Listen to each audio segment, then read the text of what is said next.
नमस्कार। हम इस समय बीजेपी के तेज तर्रार महिला नेता सुमन गुप्ता से सीधी बातचीत करते हैं।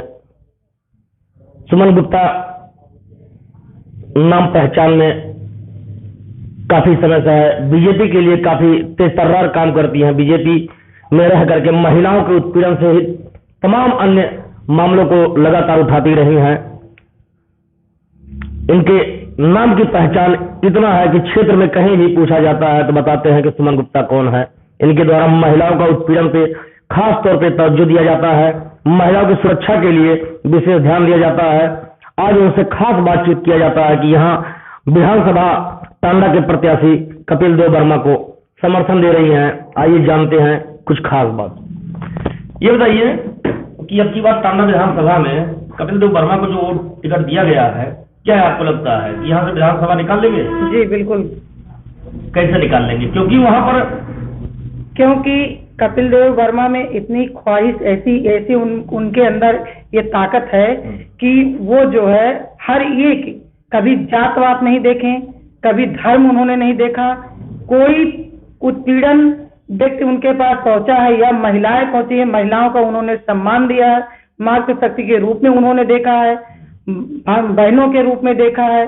तो ऐसे प्रत्याशी को हर एक नागरिक उनको पसंद करती है।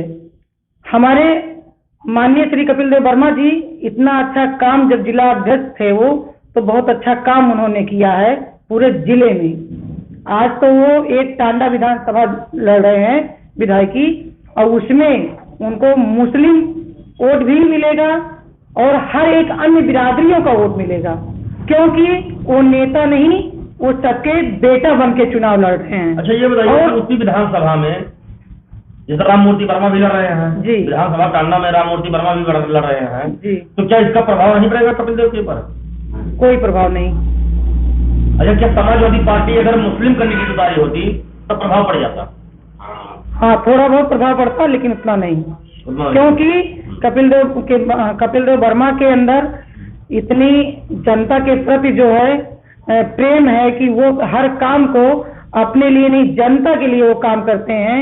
अधिकारी हो चाहे जो हो, उनके ऊपर आज अगर 2-4 मुकदमा हुआ भी है तो वो मुकदमा जनता के वजह से हुआ है, उनके वजह से नहीं। उन्होंने अपना घर या अपना खेत अपने पर्सनल काम के लिए उन्होंने मुकदमा अपने ऊपर नहीं करवाया है, उन्होंने जनता के लिए, समाज सेवा के लिए वो समाज सेवा करते रहे हैं, और ऐसे समाज सेवा कर रहे हैं कि कपिल देव वर्मा को लोग पसंद कर रहे हैं और हम लोग बहुमत से उनको जिताएंगे। अच्छा, ये बताइए कि बीजेपी में आप किस पद पे हैं? बीजेपी में मैं, जब श्री कपिल देव वर्मा जी जिला अध्यक्ष रहे तो मैं उस समय महिला मोर्चा की जिला उपाध्यक्ष थी, और फिर उसके बाद मैंने सभापति चुनाव लड़ा और उसमें मैं हार गई, और फिर उनके कार्यकाल में ही मुझे सभासद, उन्होंने नामित सभासद बनाया, और बनाने के बाद फिर इस समय पार्टी के नेतृत्व में, संगठन के नेतृत्व में मैं जो है विधानसभा लाभार्थी प्रमुख बन करके पार्टी के संगठन के नेतृत्व में काम कर रही हूं, और माननीय श्री कपिल देव वर्मा को जिताने का काम करूंगी। किस मुद्दे पर बीजेपी की आप हमारे यहाँ टांडा से चुनाव लड़ रही है? जैसे महिलाओं को उत्पीड़न की जो मामला है, महिलाएं क्या कहती हैं?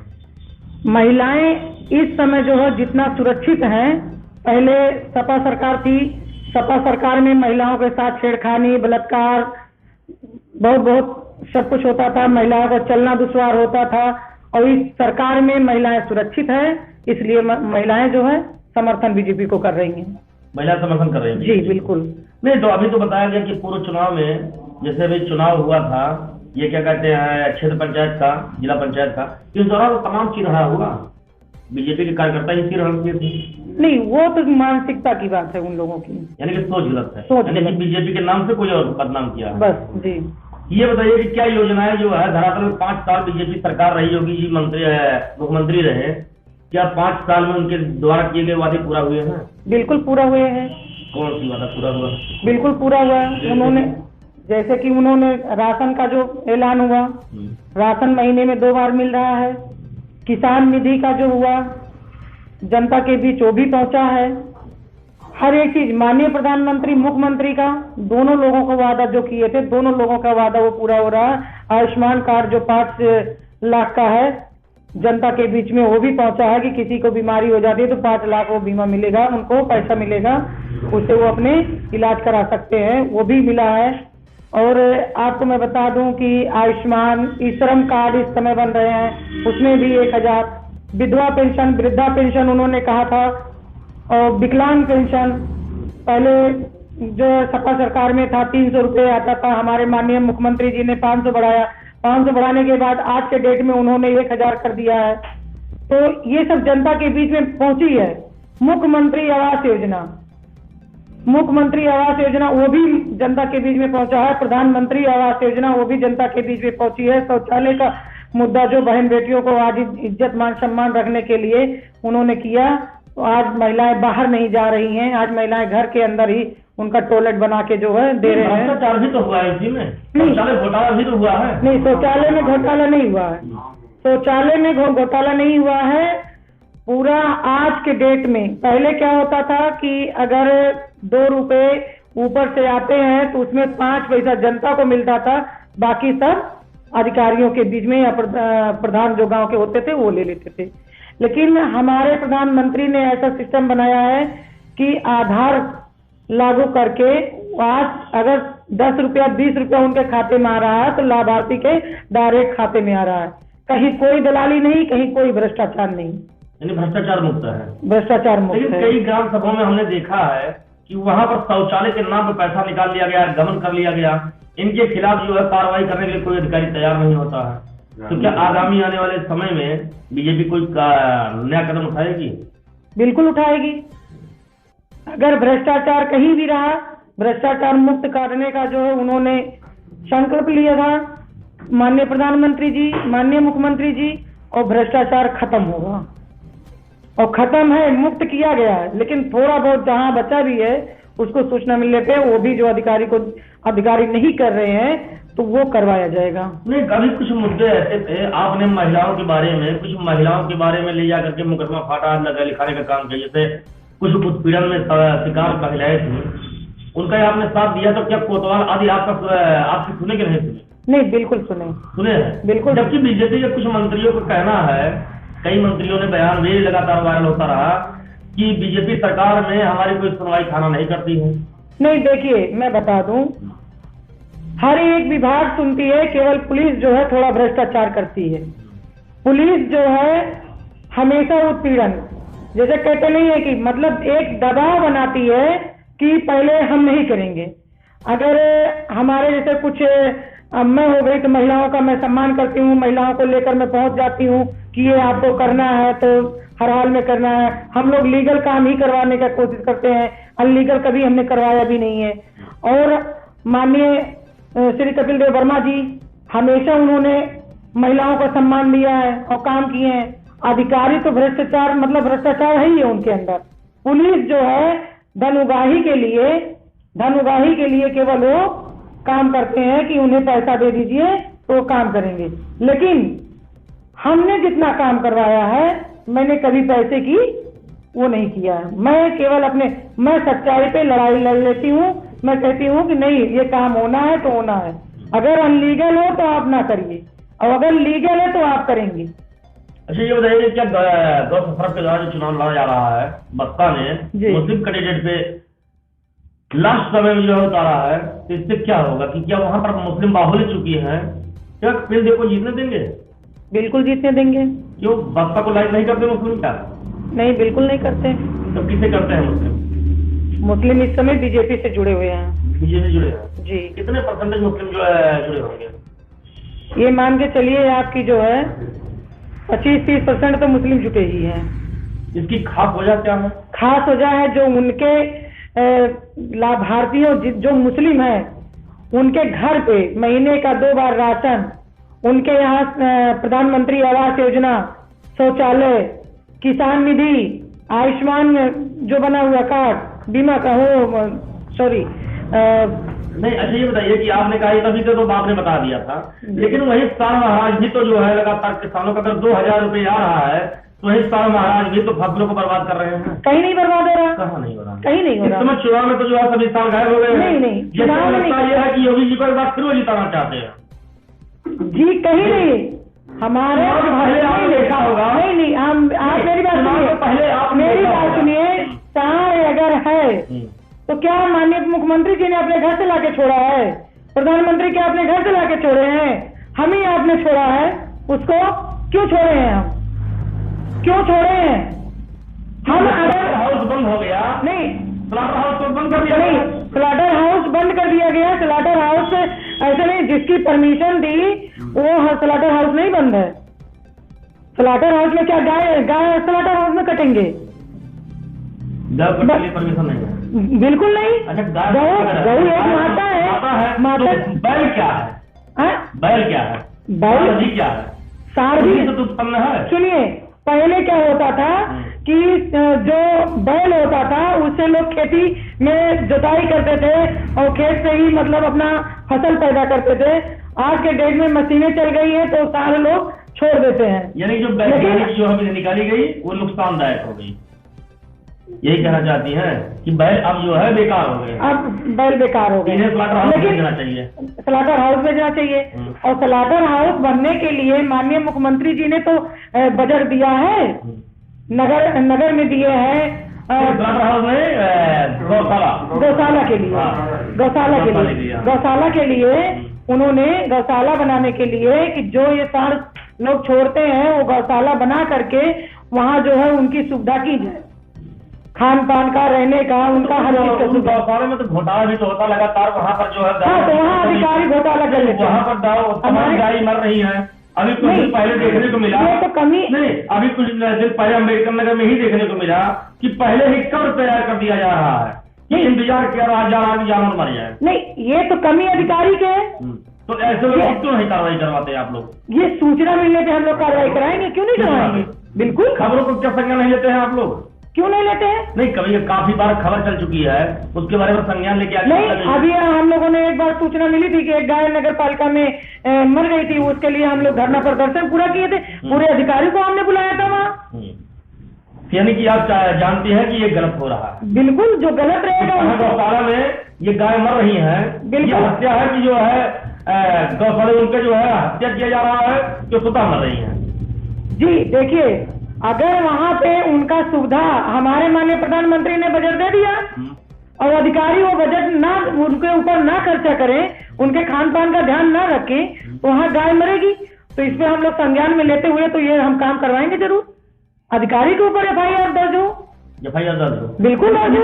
कोई तो FIR दर्ज नहीं हुआ। नहीं, मैंने तो ये के ऊपर नहीं दर्ज हुआ। नहीं, हम थे